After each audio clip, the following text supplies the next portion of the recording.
Help Desk with Heather. Help Desk with Heather. Help Desk with Heather. Could it get any better? No! Some news but no weather. It's Heather! Hi, Heather here.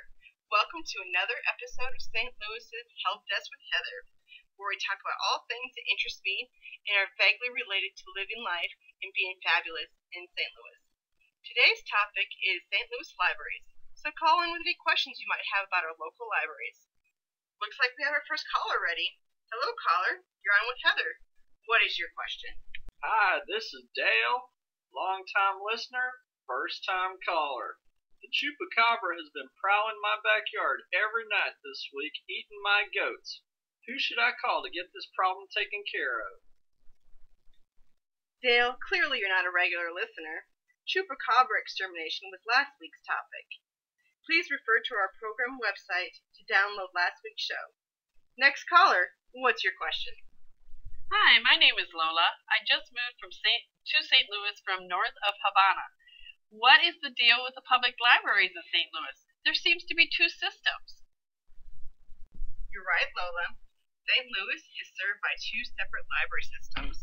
There is the St. Louis Public Library and the St. Louis County Library. The St. Louis Public Library is a bit older. It was founded in 1865 as the Public School Library Society of St. Louis.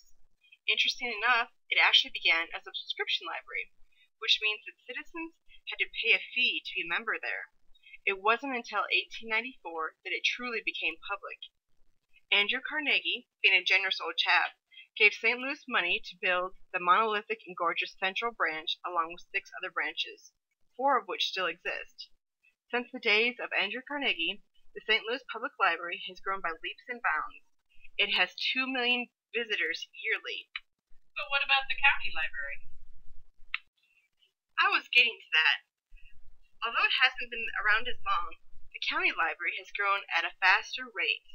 With 20 branches, it has become the busiest public library in the entire state of Missouri since it opened in 1947. It circulated nearly 12 million items in 2010, and it had about 5.9 visitors that year. So which one's better? One's not better than the other. They're both great. It's really just a matter of which branch you live closer to. Both library systems provide great service. They both offer computer classes, author events, writers' workshops, GED programs, book clubs, movie nights, and ELS classes. Although if you're looking for genealogical information, the county library has a wider selection and is currently building a brand new family heritage center to house their collection. On the other hand, the St. Louis Public Library is the best place to visit for architectural information. The Steedman exhibit includes works from Renaissance artists to Frank Lloyd Wright. Time for another caller. Hi, I'm a local MLIS student. I know that I want to work at one of the public libraries in St. Louis. I've seen a lot of job postings for catalogers and reference librarians, but I must confess that I'm not sure which one would suit me best. Can you please help me, Heather? Sure. Actually, this is the perfect time to get some assistance from my local guest experts. Katie is a reference librarian at the St. Louis Public Library, and Lori is also a librarian at Public, but works as a cataloger. Ladies, welcome to our show. Lori, we'll start with you. What qualities make a good cataloger? Attention to detail, caring about minutia, and I don't think this gets emphasized, but really caring about the book, whatever it is, as a whole, the subject matter, being passionate that it gets to the right reader or user or whatever. I am always concerned when people don't like a particular genre and kind of like, oh, well, nobody's going to look at this, and, you know, have that attitude. I say there's something for everyone. And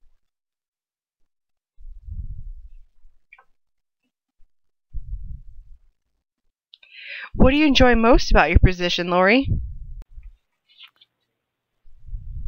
the public library is a wonderful thing in that I can be cataloging some like literary criticism thing 1 minute and then pick up just something absurd like some children's, wacky children's cartoon, or, we'll do like classical music, and then you can pick up, I can't think of something really strange, like just wonderful things like the Pee Wee Herman show on Broadway. I'm just looking at what's on my truck right now.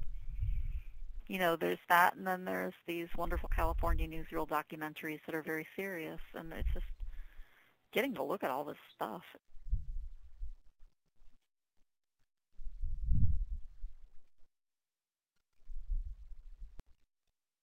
Now, Katie, can you tell us what qualities make a good reference librarian? Well, there are the obvious qualities of knowing your resources that you have to work with and knowing where to find information, but I think just as important as that is the quality of having patience, and because the most important thing is the reference interview, and it's not good reference work to take someone's question and then right off the bat start looking for something if you don't know exactly that that's what they're looking for. So it takes, someone with good people skills to kind of find out, okay, so this is what you're asking, but can you give me a little more information, and trying to get to, because oftentimes people will call and what they initially say is so far from what they're actually looking for. It takes some investigative work to get to their real question. So it's definitely important to have good reference skills and to know how to use online resources and credible resources, but it's just as important to have kind of patience and just to like working with people, really.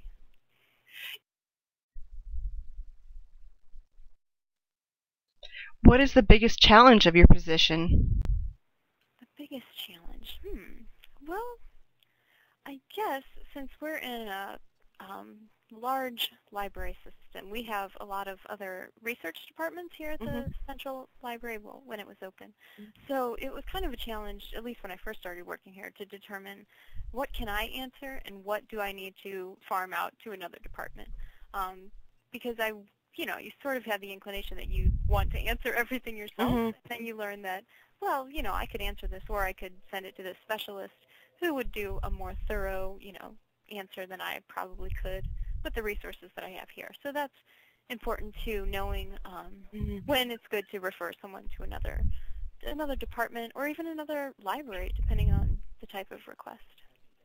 Yeah, because sometimes they might just be able to answer it a lot faster. So that's true, faster, and with what we have, we're a kind of quick reference department, so we have limited resources. Of course, we have online resources, but when you're in a building with like 1 million books, it's kind of like, wow, well, I have, 1,000 books in this department, or I can send it to this person who has access to all of these materials. So, yeah.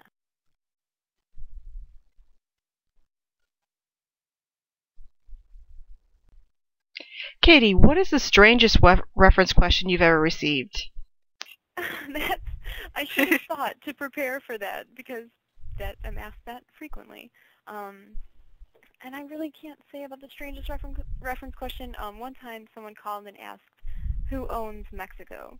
Which really threw us all for a loop and was kind of a fun and lengthy answer to that question. But as far as strange, we do get not necessarily a strange question in itself, but strange types of questions. Like someone will call and ask how to get rid of a certain pest that's in their, garden or house, which, makes sense, but I never would have thought that someone would call the library for that. Yeah, you'd be calling an exterminator. Exactly. But they call us first, how to get stains out of clothing, how to do things like that. Someone called once to try and get us to identify a bird that they saw in their yard. And that was really interesting, too, kind of going back and forth. Well, did it have, it was a large bird, a predatory bird, they thought. Did it have, like, fur on its legs, or were they bare? Did it have, circles around its eyes? Just going back and forth and trying to figure that out.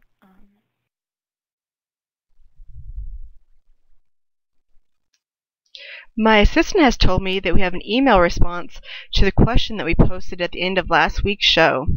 What do you say in response to people that have predicted that the Internet is going to lead to the demise of public libraries? James, can you read us that email? Susan, a reference librarian at the St. Louis County Library, writes the following. I don't think I realized upon leaving library school just how busy the public library is. Don't get me wrong, I use my local library, but now that I spend 40+ hours in one every week, I can't believe how busy they are.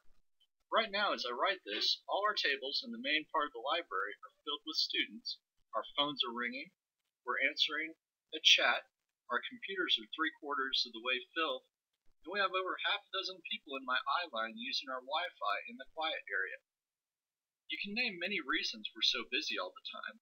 The economy, the comfortable and supportive atmosphere we provide, the free classes, services including classes, programming, but I think a big part of it is technology.